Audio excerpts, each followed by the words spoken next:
to the future. Good morning, guys. Empowering them to live to their fullest potential. Find Doctors Warren at doctorswarren.com. About to get started here in just a second, so good to see you guys on this morning.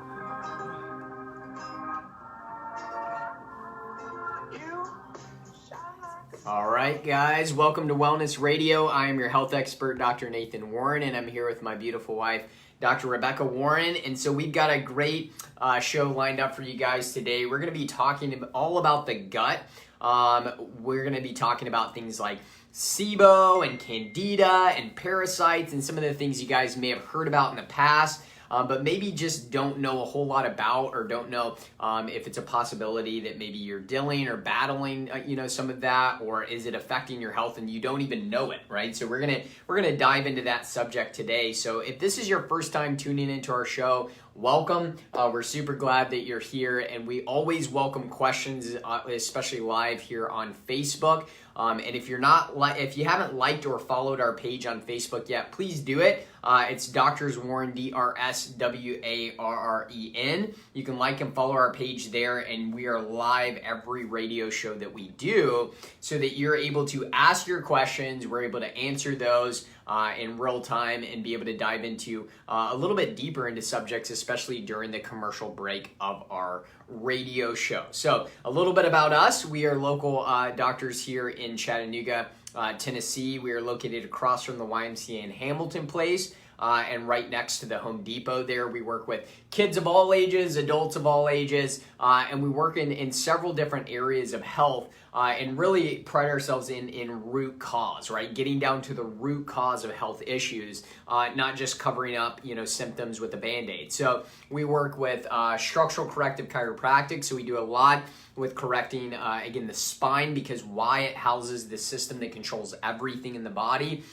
We also work with things like functional wellness. So diving into deep into gut healing and gut testing, and diving deep into things like hormones and hormone balance, and working on really, again, root cause of other health issues from a functional standpoint, utilizing nutritional techniques, different protocols as far as supplementation. And so that's a little bit about us. So again, if you want to know more about us, you can always go to doctorswarren.com and find out a little bit more there. And you can follow us on Facebook. Like I said, I think we even have a YouTube channel now, which is we have a fun. YouTube channel, which that should be really great news for a lot of people that listen to us regularly, because we always get people like, okay, where can we listen again? We're going to start putting this. I mean, we have some really awesome things set up for you guys, all of our followers on Facebook, online, some really awesome stuff that we're going to be launching here in the next few weeks. Yes. But go ahead and follow us on Facebook. We are live right now. And so, today we're going to be talking about the gut microbiome. And if you guys have been tuning in whatsoever in the last couple months, we've been passionately speaking out about what's going on around us. And you're probably thinking, now they're going to talk about the gut? Like, that's just like a sharp turn. Well, we got to start talking about, we can rant and rave, and you guys can agree with us. There's people that don't agree with us, whatever it may be. We can rant and rave about how it's your responsibility to take your health. But if you're not freaking doing something about it, I get it. I know we sound great on the radio. Like, I know we have people that listen to us every single time. But the truth is, this all sounds good and you can agree with it. But if you're not actively doing things for your health to change your health outcome, then you're going to be just like everyone else. And that's problematic. Yeah. And so when we're talking about the gut, so in our office in the last year, I would say it's been getting more and more. We have had more and more people that we've been helping and doing gut testing, like stool testing, and people that have had these crazy symptoms and they've tried these medications autoimmune disease, autoimmune issues, all these things. And we have been diving into the research. We have been diving into what does the research say about the gut microbiome. And it is insane that we ever thought we were smarter than the body, that we ever thought that giving out antibiotics for whatever stinking thing is a good idea. And they're still doing it. And some of you, I spoke to someone like, oh yeah, I don't like to take antibiotics, but I had to take it for this thing. No, you didn't. Right. Yeah. There's other options. And let me go ahead and say this, antibiotics are life-saving. Yeah, right. Like when I'm telling you, they will stinking save your life. But because there isn't a looking for the cause within our medical system, we throw antibiotics at a lot of infections that you could address and heal from naturally or alternative things. And so what we're looking at with the gut microbiome, I'm never going to forget someone I'm coaching in the office. He came in, and I'm trying to remember all the specifics. I just know this. He was having really, really bad stomach pain, brain fogginess, fatigue, exhaustion. Then he started having low iron. And so he was having all these symptoms that doctors just couldn't figure out. And then all these tests only to find out it was in his digestive tract, right? So what's the answer within medicine? It's what? To medicate until medication doesn't work, and then you see a specialist, and then you get special medication. And when the special medication doesn't work, they cut it out. And that's exactly what they did to him. They literally cut out his small intestine and sent him on his way. And now he's feeling horrible than ever before. He's still exhausted, fatigued, and he's just really scared because the doctor told him, well, you know, if this happens again, like, there's no help for you. We're just going to have to take it all out. So he comes into my office. We do stool testing and blood work. And one of the top things I find is that he's celiac. What does that mean? It means... Like, not even just, like, gluten sensitive, right? Like, not even like this guy has a sensitivity to gluten. Like, he's full out, like, you know, celiac, even like, you know, genetically, this guy is a celiac patient. Person. Yeah. So again, let me tell you his symptoms: fatigue, exhaustion, started gaining weight, his skin started changing, migraines, headaches every single day. And I find out that this one food, this one item, this gluten that's found in wheat products, that he was eating up to 4 times a day, every single day, 4 years, was inflaming his digestive tract, which then was inflaming his brain. Like, when I did his testing, it was as if he was drunk on the inside, but he didn't realize that. A lot of you guys don't even realize how bad you are. Yeah. Because you've been kind of in this, you know, you transitioned through this, through all these years. You're used to a little bit of pain at the beginning, and then your pain gets worse, but you don't notice it. Yeah, right. And so he's sitting there, and I'm like, so your doctor didn't talk to you about nutrition whatsoever? Oh, no, it didn't matter. Your doctor didn't even talk to you about the fact that you're celiac? No. Like, literally, you are creating the same issues again. Yeah. You're creating the same issues, and it comes from the digestive tract. Digestive tract, that's where your immune system begins. So you being able to poop every day has to do with your ability to fight cancer. For sure. Your ability to eat food without having acid reflux has your ability to fight Alzheimer's and dementia. Like, your ability to you know have consistency, like that your stool is firm and it's not loose all the time. That's your ability to fight autoimmune issues. So there's all these things that a lot of you guys are nervous or scared about aging, but not looking at, okay, I need to take care of this digestive tract that is more than just pooping and peeing. It has everything to do with absorbing your nutrients, your immune system, your brain. I mean, the studies are endless. Oh yeah. Well, and I think also too, just kind of look in the body and look at what are your two, really, when I look at the body and I say, okay, what are 2 systems that I know will directly impact basically every cellular function in the body. All right, and that's the nervous system, right? And then it's also the digestive system. Yeah. Because when you're looking at and when you look at these 2 amazing organ systems, they're what I love about them is they're also very sensitive, right? So that means, you know, our nervous system is so sensitive that it's housed, you know, in bone, right? It's encased in bone to protect it. You know, when we look at our gut, it's not quite as protected as our nervous system is. But at the same time, we know that science actually shows that your gut has even more nerve endings than even your brain does. Like, that's unbelievable. And so when we look at how our digestive system affects our overall health, really the conditions, the symptoms, they're endless if you have damage to the gut, and they can be numerous, right? So a lot of times what I find is that when people come into our office, they don't always connect that a gut issue is leading to, you know, maybe their chronic pain in their lower back, or they're going down into their leg, right? Like, they don't connect that. They don't connect that there's a possibility that the migraine headaches that you've had for 15 years could be related to, the consistent, like bad chip eating and French fries and fried chicken and again, wheat bread that you've been consuming on a regular basis. So we're not actually connecting those things. And so the digestive system itself is where about 80 to 85% of your immune system lives, right? Yeah. We also know it's 95% of your serotonin is produced in the gut. Serotonin, depression, anxiety. I hear people that come in on SSRIs and I'm like, did your doctor talk to you about where serotonin is made and why it's important? And they're like, no. I was like, where do you think it's made? In the brain. Actually, a majority of it is made in your gut. That's right. How about melatonin? There you go. Yeah. I can't sleep at night. Like, I can't rest at night. I don't know why I can't sleep at night. Melatonin, so people are supplementing with melatonin. They're on sleep medication, which, by the way, sleep medication has not been approved to be used more than 2 weeks. Yeah, long-term. And there's people that are using it for years and decades. So your melatonin production comes from the gut. And let me go ahead and paint you gallbladder. Let's talk about gallbladder. Like, everyone's cutting out their gallbladder, and if they have a gallbladder issue, they'll cut it out. And don't get me wrong, I had my gallbladder cut out at 16. I wish I had it, but I can tell you what, that pain I felt, it's like it felt like I thought I was having a heart attack.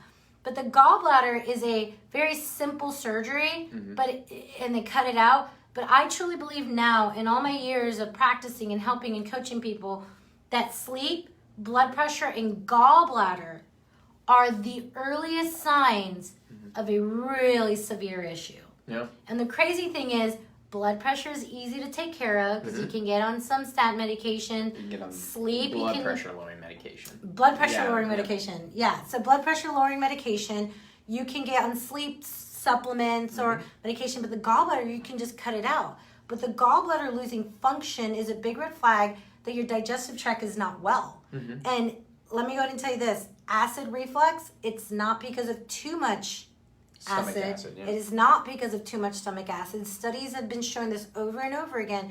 It's because of too little. And what does that mean? You're not going to have good gallbladder functioning. You're not going to have a good liver. You're not going to have a good pancreas. You're not going to absorb your nutrients. You're literally slowly wasting away internally. So you're eating all this food, but you're malnourished, and you don't even have the right building blocks to be well. Yeah, no doubt. So I know we got to take a quick break here on our radio show. So if you want more information about us, go to doctorswarren.com, and you can check us out there. Like we said, Facebook, if you're listening on the radio and you haven't yet followed us on Facebook, definitely make sure that you do at Doctors Warren. And if you're like one of those people that are like, man, I'm done with social media, I'm done with Facebook, that's okay. We're also on YouTube as well, too. And we kind of did that because we had a lot of patients that were like, oh, I'm off of Facebook. I don't want to do Facebook anymore. And I get that. I can kind of see, why at times for sure. So again, you can go on YouTube as well and subscribe there to our YouTube channel. So we'll be right back, guys. This is Wellness Radio with Doctors Warren. We'll see you right after the break. All right, so now that we're on the commercial, we can go a little bit deeper because usually on the radio we can't go too deep. We're very restrictive. Okay, so there's a lot of things that can happen, like that can develop within the gut. And let me go ahead and say this too, for men and women, your other hormones, like your sex hormones, play a part as well. Like if your thyroid is off whatsoever, then you'll produce less stomach acid.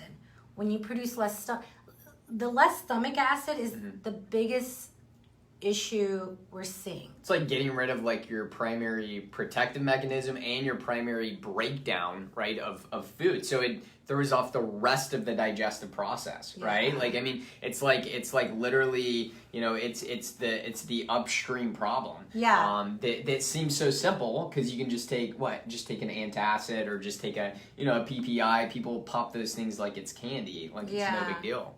Yeah, absolutely. And so when you have this decrease of stomach acid production, you create an environment where things can overgrow. Like it's this protective system. Like the stomach acid is meant to break down your food, but it's this protective system to keep things in check, to kill off overgrowth if you need to make sure that everything is right. So your first part of your digestive tract is going to be in your mouth. Mm-hmm. As you're chewing, which chewing in and of itself is non-existent. Like if you're rushing, if you're hurried, if you're eating in the car, if you're eating in front of the TV, we are so disconnected about just natural things that are supposed to happen Mm-hmm. that we are not getting those natural things that are supposed to happen, and they're creating bigger issues. So chewing thoroughly and being calm allows your body to start having signals through your digestive tract to start producing hormones that will release the enzymes you need and the stomach acid you need as you're chewing. Go ahead. Yeah, well, I was gonna say there's even been studies that show that if you're watching like TV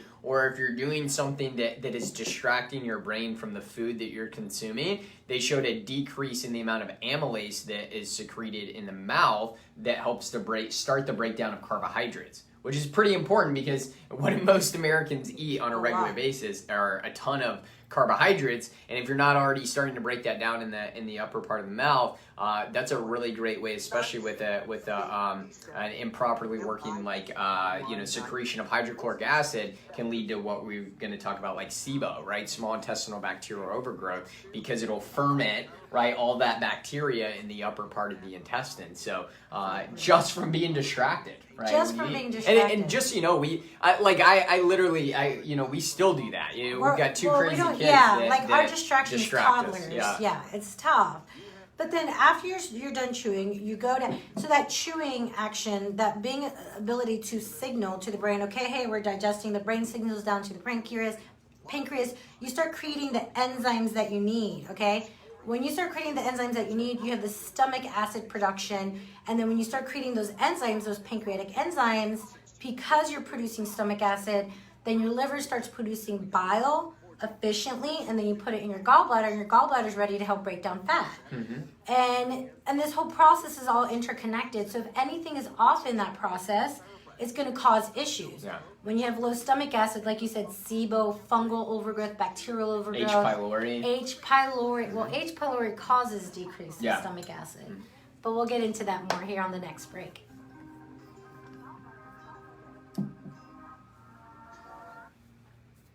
All right, guys, welcome back to Wellness Radio. I'm your health expert, Dr. Nathan Warren, and I'm here with the real health expert, Dr. Rebecca Warren. I should gain some brownie points right there, right? We're here talking about all things gut. I don't like suck-ups. All right, well, maybe that's good because I hardly ever suck up. I know, right? that's true. So that's got to be good. Lucky me. I know, right? Well, welcome back, guys. We've been talking about all things gut. We're talking about SIBO. We're talking about parasites. We're talking about the way the digestive system works. And in the first segment, we're really just kind of connecting that a lot of health issues that you don't even recognize can be tied to damage from the gut. And how do we get damage from the gut? From things like certain medications create damage to the gut. We know with the amazing, wonderful, Bayer and Monsanto that created glyphosate and absolutely have destroyed our environment both externally and internally. With glyphosate, creates major damage to the gut. We know that things like antibiotics, overuse of antibiotics, is really played a major role in our gut. And then just, the amount of processed food and just not real food, in general has played a very, very big, negative impact on our gut as well. Let's talk about two issues that I see a lot of that I think is really interesting to address. Is number one, the acid reflux issue. Mm-hmm. Oh my gosh. Taking antacids is literally making your problem worse. Yeah. Like there's no, you are on antacids for years and still have acid reflux because you're not getting down to the issue. And then the second thing, which I think is interesting to point out, is kids, right? Mm-hmm. Kids that have ear infections, are colic, are very symptomatic at a young age. They get sick a lot. And the reason why I want to address that is because children are not born with those issues, okay? A child gets their immune system, they get all of their immune system from the gut microbiome that they're given. Mm-hmm. They get their gut microbiome from mom. Yeah, and their environment, right? When they come from out. Their environment. Yeah, so their environment, where they're born.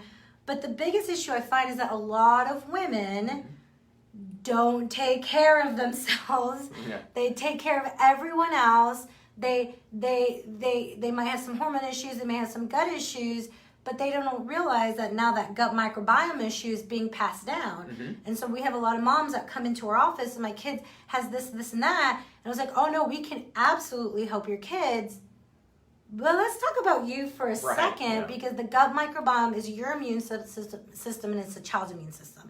But let's go ahead and talk about the acid reflux issue. Yeah, and I would just say this. It's been one of the hardest medications for us to work with the patient for them to get off of, like especially like the longer they're on like a PPI, they're really, really tough medications to get people off of. Now that doesn't mean you can't, because we've had, many successful, patients that have gotten off of them, but I have found like this correlation to if somebody, the longer somebody's on a PPI, the harder it is to get them off of it. So, I have some individuals that have been on them for, 30 years. And again, it's been quite the struggle to get, like, because you almost have to, it's almost like because they're taking these PPIs, like it damages their vagus nerve, like their vagal function. It damages like the way that even the enteric part of the nervous system that supplies the gut is even working appropriately. So you almost see this whole other area of healing that has to happen with those. So that's why that is, between that and antidepressant medications, those are like some of my least favorite. Thyroid. Like I just absolutely, for you. It just aches me, because again, it's like when a doctor puts a patient on that, they don't necessarily tell them like, hey, guess what? This is going to be a medication that you're going to really struggle to come off of, and you're probably going to have to take it the rest of your life.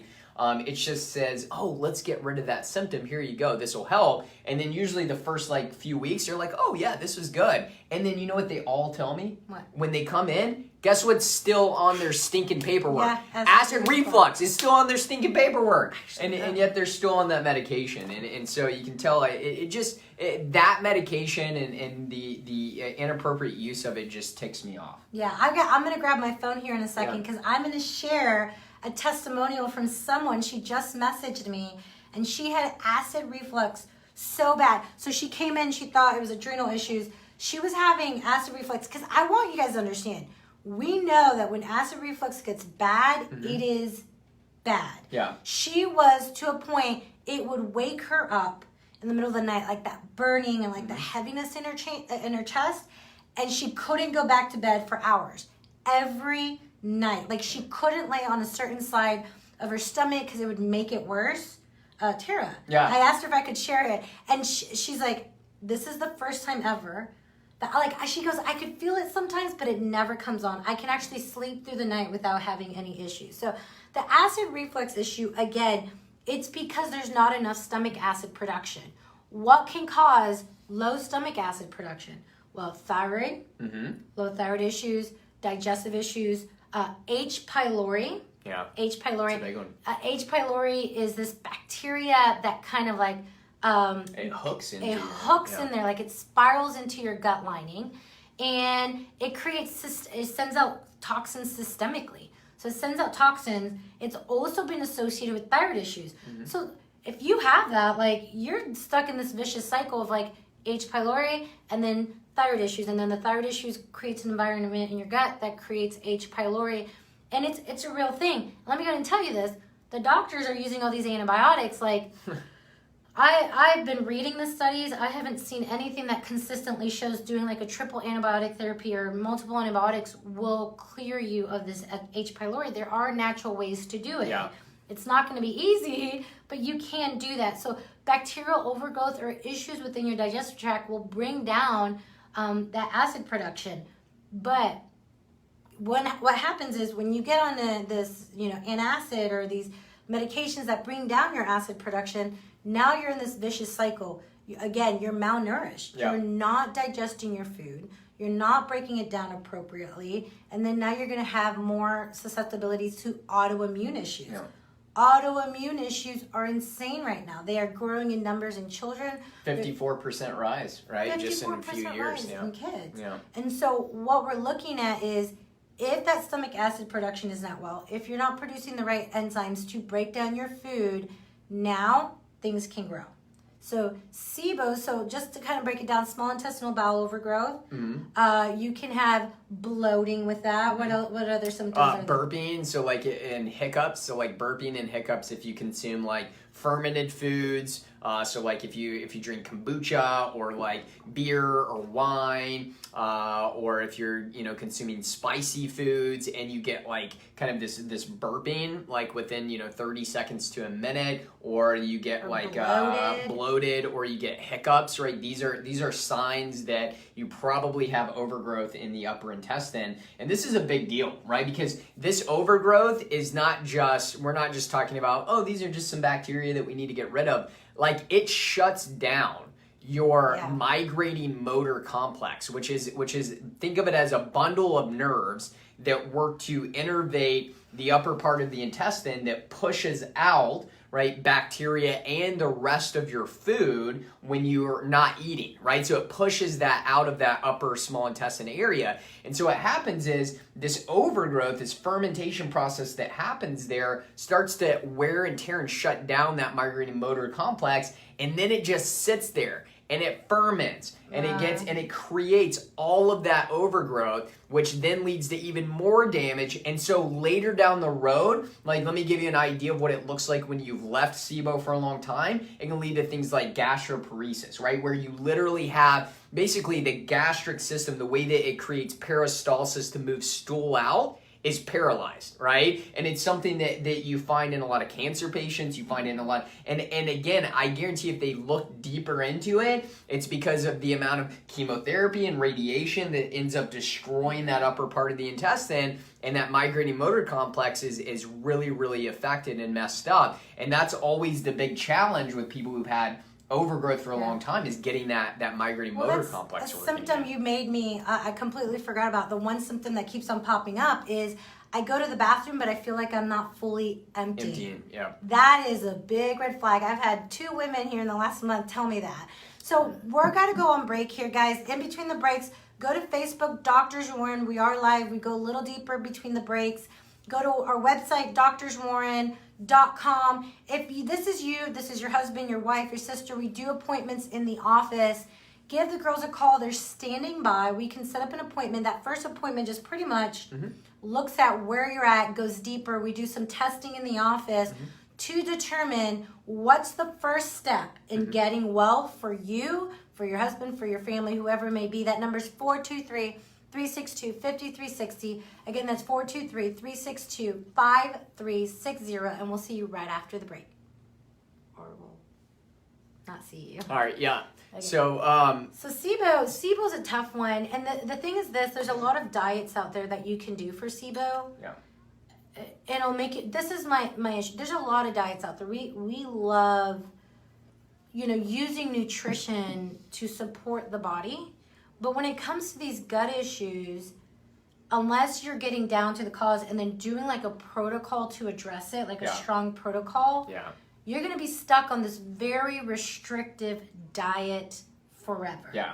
And we don't think that's the right approach either. So you can do a low FODMAP diet to help with SIBO, but what happens if you eat onions? Like, you think you're meant to not eat onions for the rest of your life? Right. Well, I was gonna say that's a really perfect point, because the two that I see that the most with SIBO and other digestive issues are the low FODMAP diet and then GAPS diet, right? And both of those are great. They're amazing. They're amazing nutritional diet. I mean, GAPS diet I know can change lives, especially in the realm of kids with autism and ADD and ADHD and really see some amazing things there. But one of the things that I see a lot in the clinic is that when people do GAPS, it's like very few of them that I've come across are able to. God bless you. Thank you. It feels nice to sneeze, though, right? It feels good. I think I was like, oh gosh. Like, gotta hide, run to the corner, get away, don't sneeze. But anyway, so what I've seen with GAPS is that these people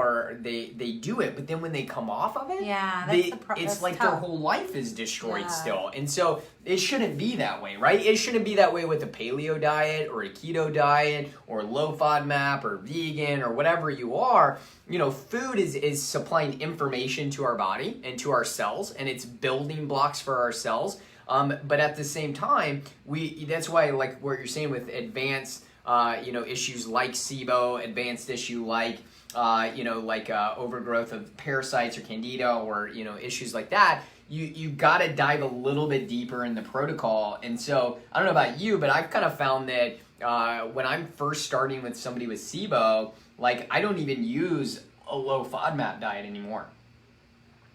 You don't? No, I don't anymore because I found that like if I use some of the natural like killers and botanicals that we can use as far as herbs, that again, if they continue to consume like real food, right, really good food, but if I don't put them on a restrictive diet, like as those bacteria are still feeding, I'm actually able to kill the overgrowth. Yeah, that's the thing, like, because a lot of people will feel really good on keto when it comes to their digestion. I had someone that did keto and she didn't want to come off of it because she always felt bloated. Like I wanted her to eat watermelon and fruit and she just felt bloated and she just couldn't do it. And I was like, that's a problem. We did stool testing on her and she had H. pylori because her mom had H. pylori and they had thyroid issues. So that's a whole nother thing.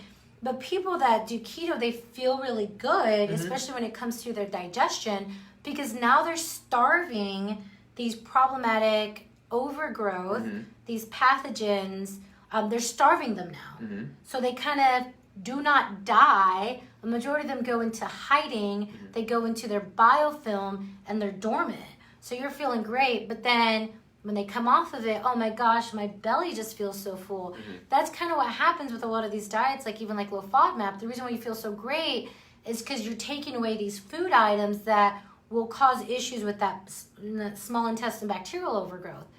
But then you're supposed to reintroduce. Like we are always and will always be of the camp. Like some people come in and they're like, I don't know how to eat and everything, this is good and then this is bad and then everyone changes their mind. No. You always have to go back to the basic.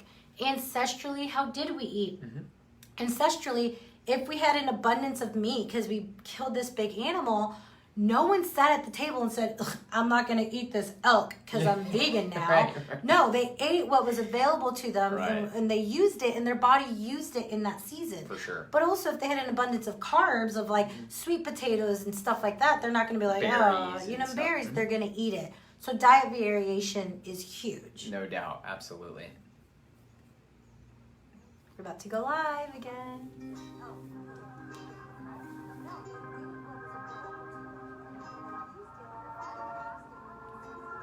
All right, guys, welcome back to Wellness Radio. I'm your health expert, Dr. Nathan Warren, and I'm here with my beautiful wife, Dr. Rebecca Warren. We're talking about all things gut, right? And so if you're not listening to our show on Facebook Live, you're missing out on some really good information, mainly because we dive a little bit deeper during the breaks, and we get to continue talking even through the commercial breaks, which is a lot of fun. So again, if you guys want to find out more about us, go to doctorswarren.com.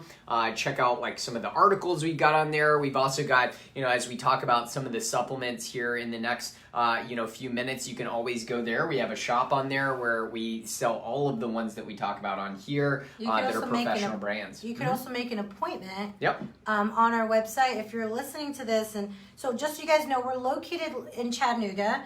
We have a clinic there right across from the YMCA next to the Home Depot, but we do appointments virtually. And we did this before COVID, so it wasn't like we just jumped into it. So we've been coaching people for years now, remotely in different states or even in our own city, and they just want to stay home in their pajamas. So we can do that as well. Learn about nutrition in your sweatpants. Sweatpants, right? We have a lot of courses, and we're about to be launching some new programs here for all of you guys that are following us.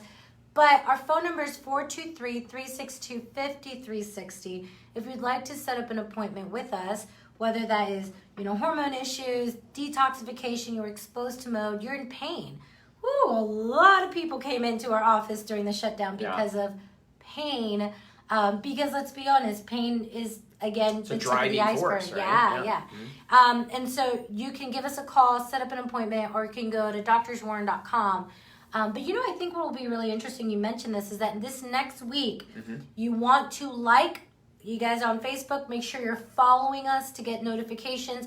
You guys that are listening from home, go on Facebook, follow us, because we're going to break down each issue, whether it's SIBO, whether it's H. pylori, parasites, whether it's Candida, parasites, because there's so, like, I'll tell you this, we have one of the best testing for gut there is on the market. Yeah. Like, one of the best. Like, best doctors everywhere. We are the best doctors. We use it. But it still doesn't even get to 100% of what's happening in the gut. No doubt. Yeah. Like, we've done all these studies on the gut microbiome, and we only know about 30% of it, which I bet you we don't even know that 30% very well. That's remarkable, and it's always a reminder that it doesn't matter how great science is, it can never catch up to how amazing the human body was created. Yeah. We're just always going to be behind. But moving in the right direction of understanding that the gut microbiome is vast and extensive, that it's important, that the mere fact that even over-the-counter medications like Tylenol or something will change the gut microbiome. They did a study on that where they looked at like Tylenol over-the-counter, which you think it's only a little bit. I only do it once a week for my headache, or once every couple days, or once a month, but that's 12 times a year for years. You're literally not just changing what's happening in your body systemically, but you're changing your gut microbiome. And it was different for everyone, right? Yeah. I think that was the study that she's talking about. I think the thing that shocked me the most is that they showed that you take a Tylenol, and let's say I take a Tylenol, the way it breaks down, assimilates, and works in my body is completely different than you, which is completely different than every other human being on this planet. Because of your bacteria and your microbiome, because of that.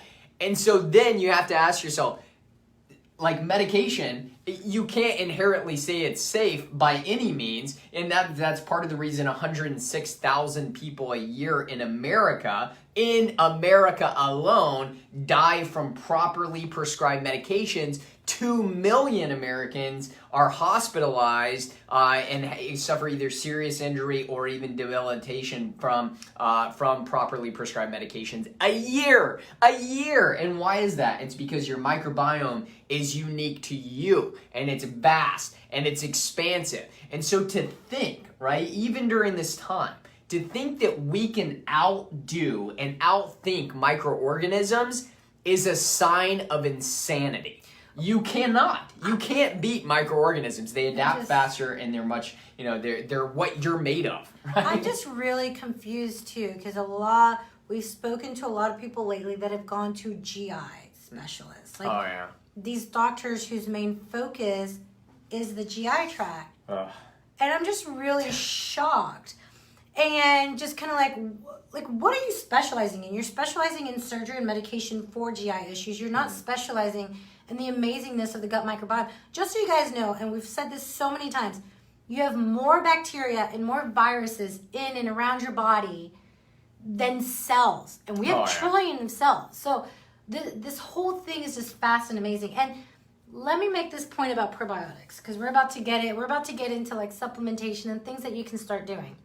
Probiotics came on the market and they made people feel better because, well, when your gut's a mess, anything works. Like, you know what I'm saying? It's better than nothing. It's better than nothing. At least you're putting some bacteria in there. But now the issue is this. We have people that are mono-inoculating with the same strands of bacteria. Remember, our gut is diverse. Billions and billions and billions of strands of different types of bacteria species. What that means is that you're putting the same strands over and over and over again.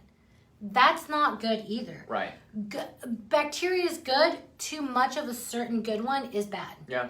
And so what's happening is that a lot of people are taking probiotics, and they felt great at the beginning, but they're keeping going. It's not going to do good for you long term. Right. Because your body needs diversity. Your gut needs diversity. And I mean, really, the first place to make sure you're working on is including diversity from the foods that you're eating in regards to fermented foods. Yeah, and nature also provides usually a delivery mechanism for that, right? So when you're looking at we supplement with vitamin C, but in nature, like when you get vitamin C, it's also alongside of things like quercetin and lutein, and it's alongside some of these bioflavonoids and some of these other minerals that help it to get to where it needs to get to, and also to give it the best reaction inside of your cells, right? For it to work the best the way that it can. bacteria is no different, right? So we know that the way most of our ancestors got bacteria was when they would eat, like, you know, whether it's the root vegetables that they found, or the tubers that they found, or the berries that they picked, you know, in the wild, or whether it was the animals that they killed and, you know, drug home and before they like cleaned it and did everything like that, you know, they would get bacteria in their natural protected form, which is called a spore, right? It's in this spore form. And so what's amazing about that is the way that it's designed is it actually is able to survive the acidity of the stomach, right? It's able to survive that, and then it opens up right where it's supposed to open up. Like, how amazing is that? Like, I always thought that was so cool when I first learned about, like, the spore form of bacteria, and how it literally works with our physiology and the intelligence that's inside of our body. Think about the communication that happens there that we don't even understand in the science yet, that opens up and proliferates this bacteria. And then we've even found out now they're also naturally selective, right? So that means that it helps to kill off certain pathogens that shouldn't be there, and helps to proliferate other bacteria and even other species that should be there, right? And it just always blows my mind. Cool. It's amazing. So working with spore-forming probiotics, or working on increasing your natural food sources of probiotics and bacteria is going to be the best. Give me some examples. So sauerkraut, kimchi, fermenting your own veggies, fermented, like pickles are fermented. What was I going to say? Yogurt. We do goat milk yogurt. We do a lot of it. We do kefir. Fall Creek Farms. Oh yeah, it's raw goat's milk kefir. Raw goat's milk kefir, and we do the raw goat's milk. They're so good here in Chattanooga, or outside of Chattanooga. So those types of food, just eating a lot of fermented food on a daily basis, multiple servings if you can. Some kombucha. Yeah, you guys might not do good with kombucha if you have SIBO, but you know, and I'm not saying drinking a whole bottle, but maybe taking like a shot, like a couple ounces of it daily would be really, really good.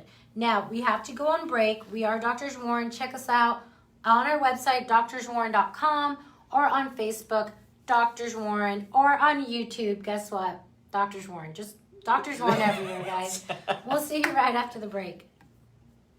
All right, guys. So, you know, when it comes to the fermented food, I would say the only one to pay attention to, though, when it comes to fermented food is if you do have SIBO, right? Fermented foods can drive that problem in the wrong direction. So just keep that in mind. So if you're one that when you consume sauerkraut, or if you consume kimchi, or if you consume kombucha or water kefir or something like that, and you notice like some bloating or a headache that shows up, or even like, you know, some type of symptom that wasn't there before, but you see it after consuming that, you know, there's a great chance that you have some overgrowth there, and fermented foods are something that probably for a little bit should be cut out. And then later on, we can reintroduce those once you get that bacterial count, you know, which down. Is good to address, because people have gone psycho with kombucha. So like, that's why I like water kefir better than kombucha, to be honest with you. It's a little bit it's like a little bit less, you know, sugar content.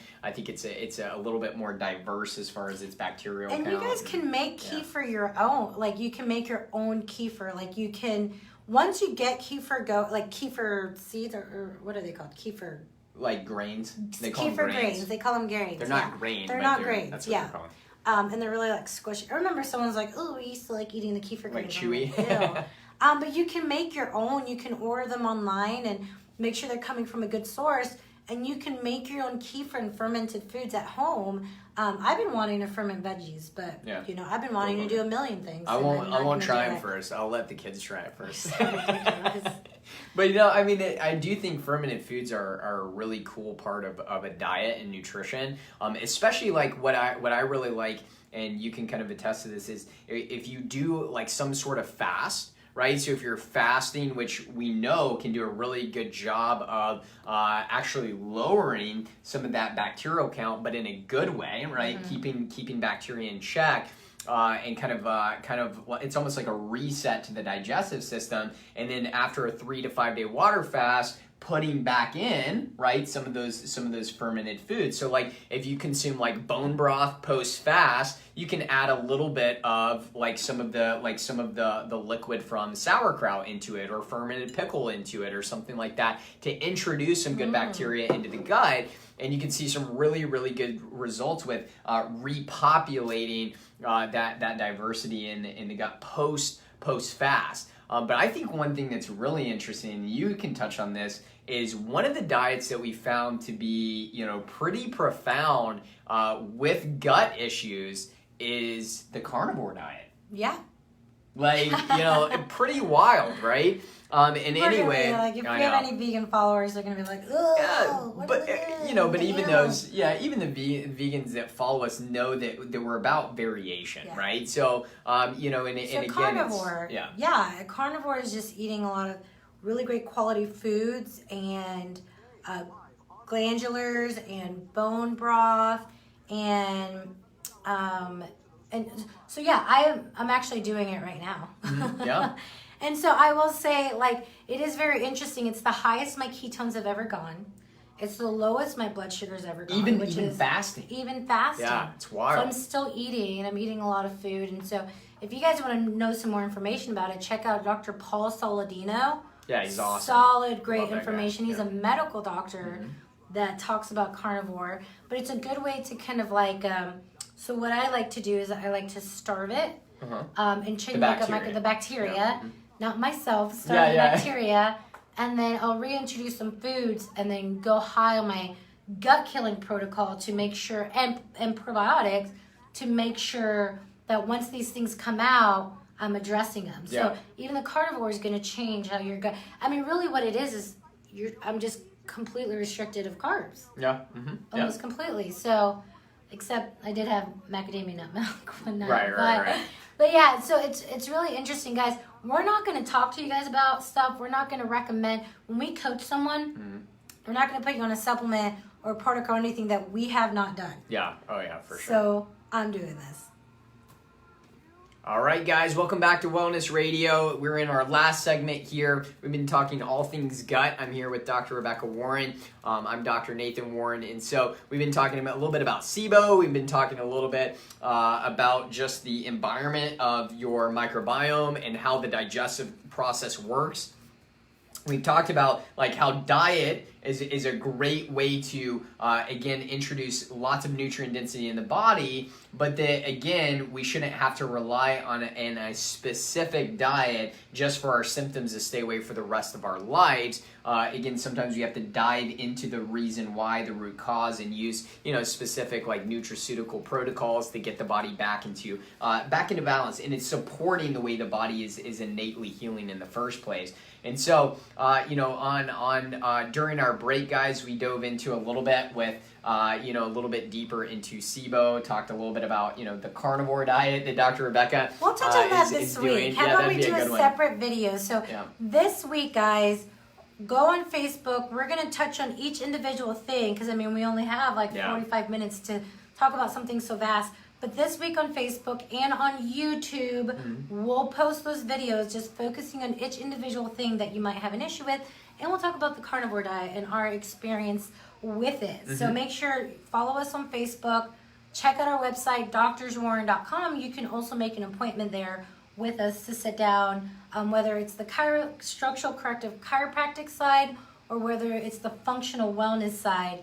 We see people from everywhere, and our phone number is 423-362-5360. Yeah, for sure. So, kind of diving into, I wanted to mention, because I put on here Candida, and really the primary thing I wanted to say about that is what I've found is that most of the time Candida is never the primary problem, right? Like it's usually a secondary issue. Like Candida is overgrown because of, right, like parasites that are there, or Candida is overgrown because of, maybe it's SIBO, or Candida is overgrown, because of an underlying issue. It's kind of like the last known survivor of a bad environment, right? It's just continuing to thrive because everything else around it is not doing well. So, and again, that's something to keep in mind. And parasites can be that too. Parasites they're little complicated buggers because, parasites can be there to literally save your life, and they're holding on to toxins. Get rid of like bacterial infections, or they can be causing your issue. So the smart thing is always to start off with creating a good environment. Yes. Create a good environment, test that gut, then kill off what might be having issues, but creating a good environment and saying, hey, let's see. So because you have to create a good environment, make sure you have good stomach acid, good bacteria there, then see what's there, then kill it off, and then you shouldn't be dependent on a million things just to be well. That's the one issue. I would love for all of our followers and our listeners to understand that we love supplements. You wouldn't believe how many supplements we have at our home. You wouldn't believe how many protocols we do. You wouldn't believe the foods and things we do. But in the end, you should not be dependent on medication or a supplement to be well. No doubt. Plain and simple. Or dependent on a very restrictive diet to be well. You should be able to kind of change things up and still feel well. That's right. Yeah. And again, I kind of like to look at when I'm supplementing something for a specific reason, or I'm using something like sauna or something, like I'm using it to optimize, right, performance in my body, but also too, it's an adaptation to a modern world that we live in, and in this environment that we're in. It's a lot different than our ancestors were. So I know we got to talk about a lot, guys, but again, we're coming towards the end of our radio show for this hour. So again, guys, if you want to check out more about us, go to doctorswarren.com and check us out there. Or if you're here locally or somewhere else and you want to make an appointment, you can always give the girls a call. That number is 423-362-5360. Again, 362-5360. They can get you set up for that initial appointment where you can sit down with myself or Dr. Rebecca, and we'll be able to actually work, in creating those action steps to start getting you well. Again, 423-362-5360, doctorswarren.com, or even Drs. Warren on Facebook. Right, guys? So, again, make sure you tune in throughout the week because we're going to be going over a lot of different stuff. And again, guys, this has been Wellness Radio. We'll see you guys next week after the break. Or not really after the break. I don't even know why I said that. So, but here's the thing. Sometimes I get sometimes I'll get confused during a radio show. I'm like looking here and then I'm looking here and I'm like, what's going on? But anyway, so Dean asked, does different coffee affect? Like, so does, I think, are you saying does coffee affect like the gut or the gut microbiome? Yeah, so there's studies that actually show that the antioxidants and the polyphenols that are in coffee can actually feed good bacteria, right? And create a really good healthy environment. Again, coffee is I think of it as like the double-edged sword. It can be an absolute superfood for the body and can do, studies have shown can do anything from decrease overall mortality rates, and decrease your chances of liver cancer, pancreatic cancer, diabetes, heart disease, all of these things. Or it can be one of the most toxic things you put into your body depending on the quality that you're consuming. And so we always tell people, single origin, organic coffee is a great way to go. We like to go a step further and make sure that it's mold free. So we use purity coffee or bulletproof coffee just to kind of know for sure. But that being said, yeah, coffee can absolutely, the polyphenols can feed good healthy bacteria, and it can create a really good environment in the gut. I feel like coffee got a bad rap. Oh yeah, and I think it has to do the caffeine got a bad rap. But a lot of times I'm wondering, there's people whose adrenals are just out of whack.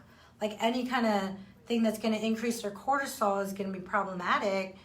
But caffeine and coffee has been around for centuries. Yeah. And sometimes I wonder, did the issues start happening when we started spraying down these beans with chemicals, these herbicides or pesticides, and they started creating mold? So what are you sensitive to? Are you sensitive to the caffeine, or are you sensitive to the chemicals that are in it, because like you said, there are things like polyphenols that are just so great And then we've for a lot of abused it, different too. bacteria. Right? Yeah, Like, I like mean, you. like, I've definitely been in that category where you know, you're going like all day long, you're getting less sleep than usual because you're working, or you're doing, you're just not, it's not a conducive lifestyle to create a healthy environment, especially for your adrenals and your HPA axis. And then you are compensating, right, with even Coffee. really, really good coffee, and you're kind of burning the candle at both ends there. And so, our ancestors didn't really use it for that purpose. No. I mean, they may have done it every now and then, but it is really used as a beverage to create not only enjoyment, but the stimulation of your cognitive mind, and seeing that kind of stimulation there, and its overall, like, again, just Community. health benefits, right? Yeah. So I think it can be a really good part of a healthy lifestyle. But is there anything you want to say to kind of wrap up our gut stuff that you think is important for them to hear? No, I think what I'd like to say is just stay tuned this week, because I think it'll be easier for us to do like these concise videos for you guys about each of these topics that you might have questions about, or that you might be curious about.